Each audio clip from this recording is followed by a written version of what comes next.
Oh. Oh. All right.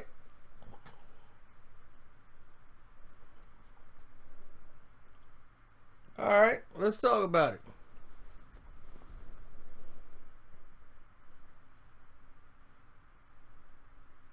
Let's talk about it.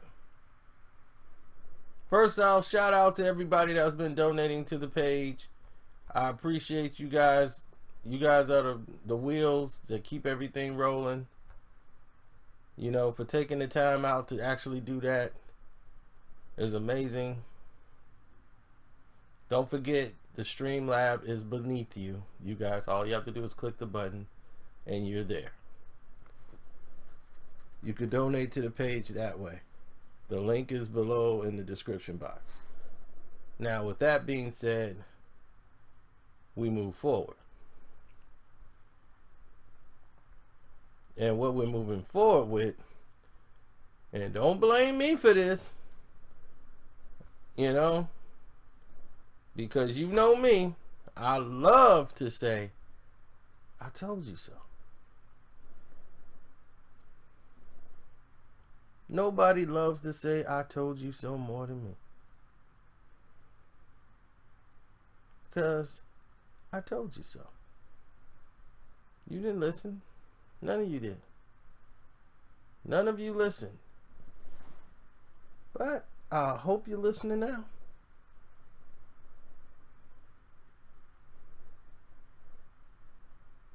I just hope you're listening now. Because, Rich Paul. Rich Paul is LeBron James' bestie, who is the president now and runs his own company called Clutch Sports Agency or whatever. They just did a deal with UTA, and I did a live chat talking about Rich Paul, and once I saw his interview with Jalen Rose, and I'm like, I can't believe they got this guy representing people. He could barely speak. And a lot of people thought I was condemning the black man, and how you gonna go against the brother, and blah, blah, blah, right? So, after Rich Paul signs a collegiate agent and get this prospect signed, a new rule was sent out to everybody, memorandum by the NCAA. Well, see, the thing is, the former Syracuse player decided to forego college and the G League for an internship with New Balance that'll pay him $1 million.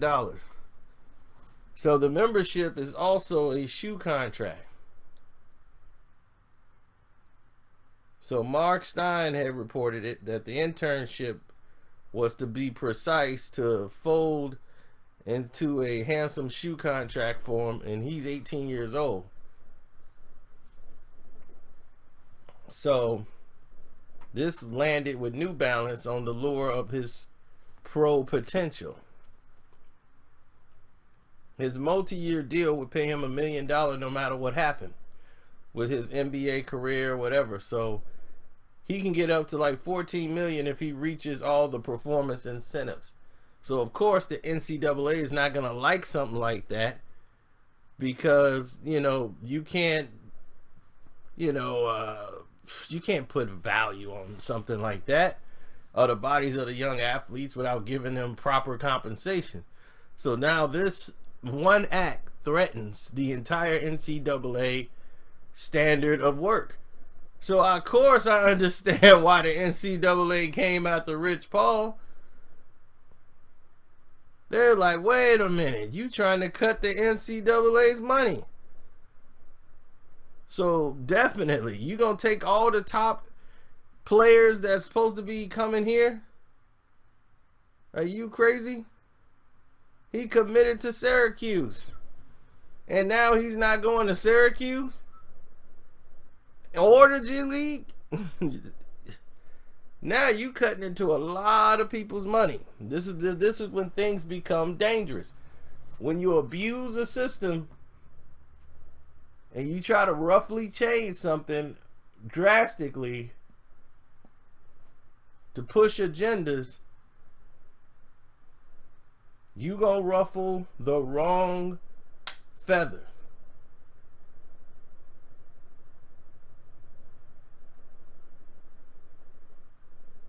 The wrong feathers.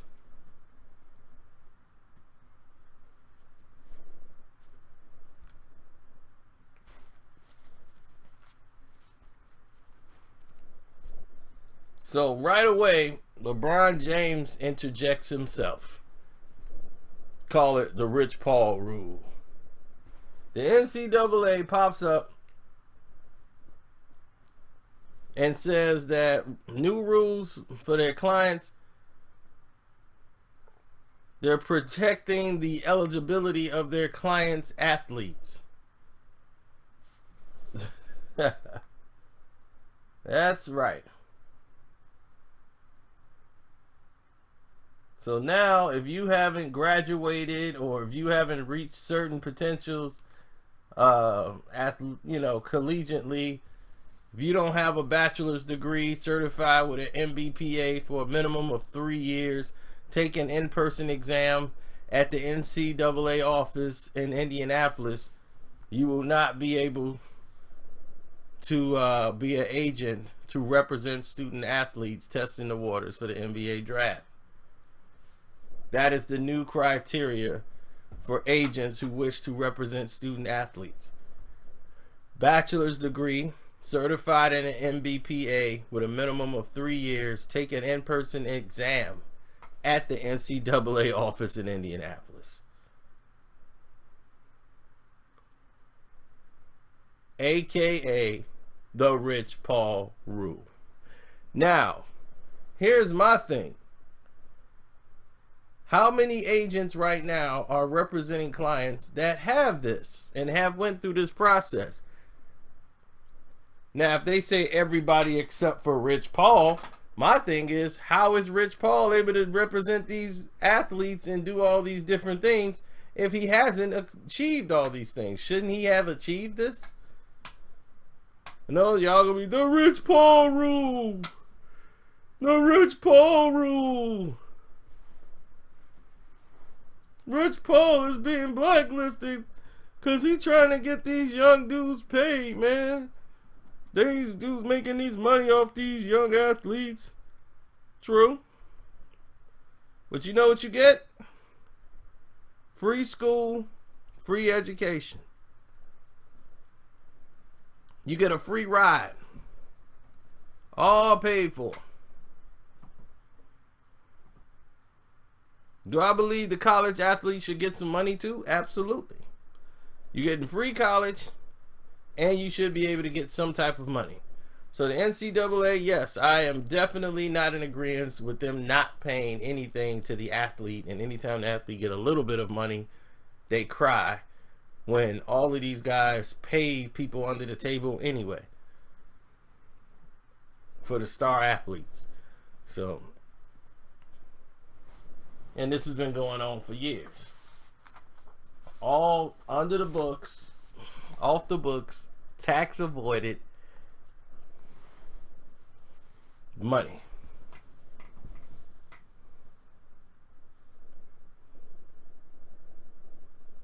Now, what needs to be said here,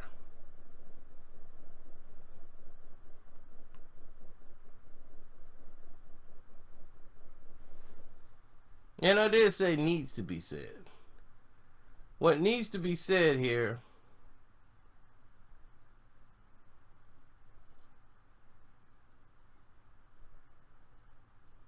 is the fact that Rich Paul is shocking that he doesn't have this, and he is the president of Clutch Sports, his agency.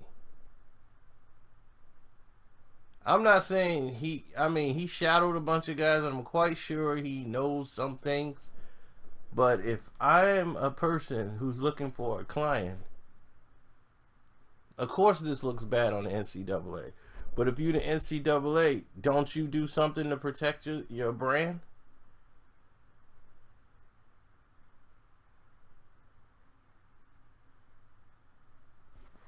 I mean, what is the NCAA supposed to do? That's all I'm saying. What are they supposed to do? They're supposed to just say, oh, that's pretty cool. That's just one athlete. No, they know it's a monkey see, monkey do business. So basically, right out of high school, they hook them up with a shoe deal to keep them from going to college and just going straight to basketball after these guys have been recruited to go to Syracuse and all these other companies. So they base it, they don't even use the scouts really. They just see where they're committed to going and say, oh, he's going to be hot. He's what everybody's talking about. Let's go pick him up. So other agents that represent their clients like CAA and all these, I'm quite sure these guys have passed requirements of having a bachelor's degree. They're probably certified with the MBPA for a minimum of 3 years. They probably have taken an in-person exam at the NCAA office in Indianapolis.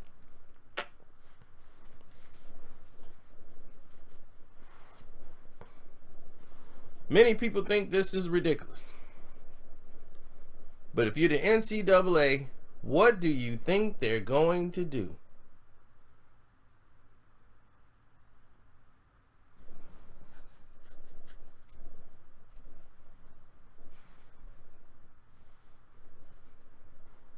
What do you think they're going to do?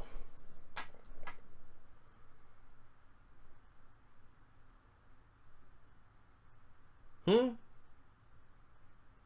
it's crazy to me.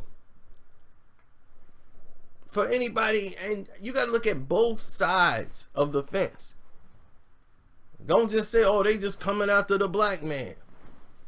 Of course, the black man is infecting their money. If you coming after somebody's money, they gonna do what they gotta do to defend it. This is why I'm saying when you make these kind of moves, you gotta be prepared for the backlash. You gotta have everything, all your dots and T's crossed, everything.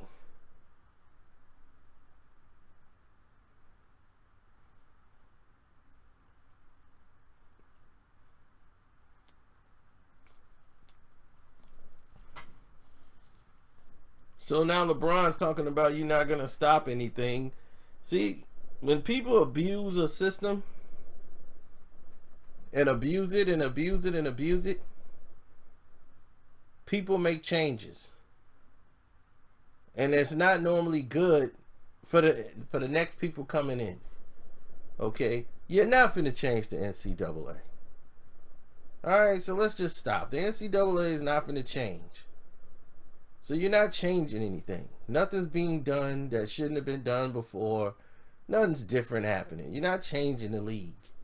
The NCAA is still not going to pay athletes next year. They're going to have to talk about it, though. Because now, you know, some things are going to have to happen.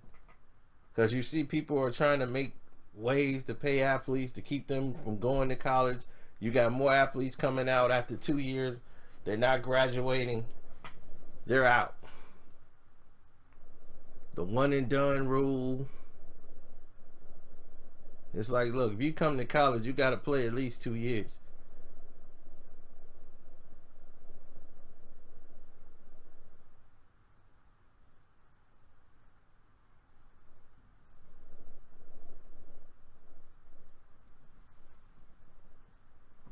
Well, it's a lot of this too has a lot to do with contracts with different teams. Shoe contracts with different teams could be in jeopardy.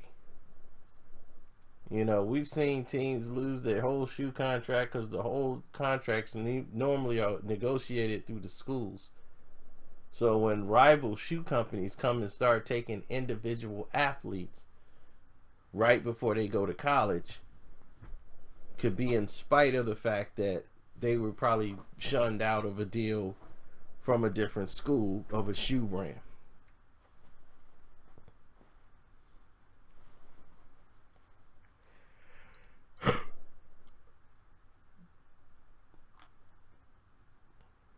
Meaning, we've seen what happened with Adidas went at it with Nike over what's that, Florida AU whatever, and they lost their shoe scholarship because Michael Jordan's son would only wear Jordans. He would not wear Adidas. He's like, I can't do that.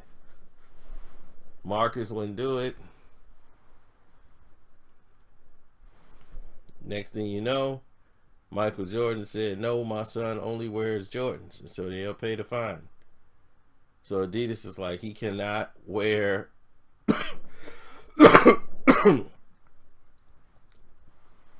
he cannot wear it. So the fine wasn't enough. They said, if you do that, we're going to pull all our shoes from the school.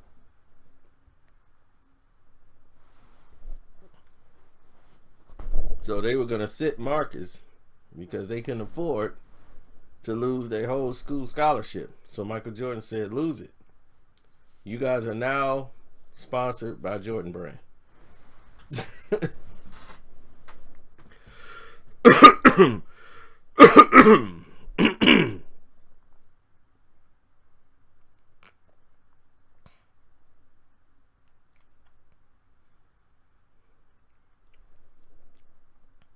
But now that Marcus no longer goes to the school, where does this leave the school now? Because Adidas is still going to be there. Now you try to go back and renegotiate with them, they're going to play real hardball. They're going to be, oh no.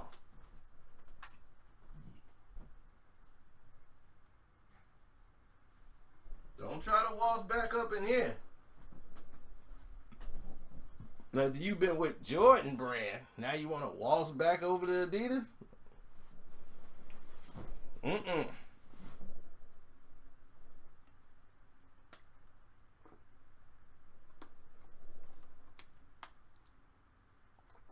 But leave it to LeBron.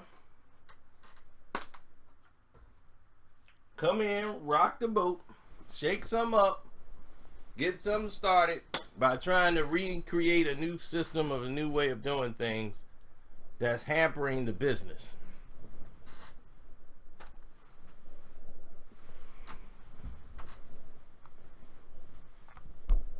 So now, how will Clutch Sports respond? Because they talking about they ain't stopping nothing. This could have a very large effect going down the road. College basketball is going to have to do something, the NCAA, about paying these athletes some money. Because a lot of these shoe companies are going to start doing this. So there's going to be a lot of backdoor swinging with a bunch of alumni. So this was just the first step.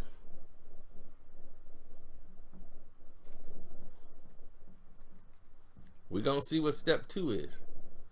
Don't forget to support the page. Hit me up on the Cash App. It's your bro, Carcino, and I'm out.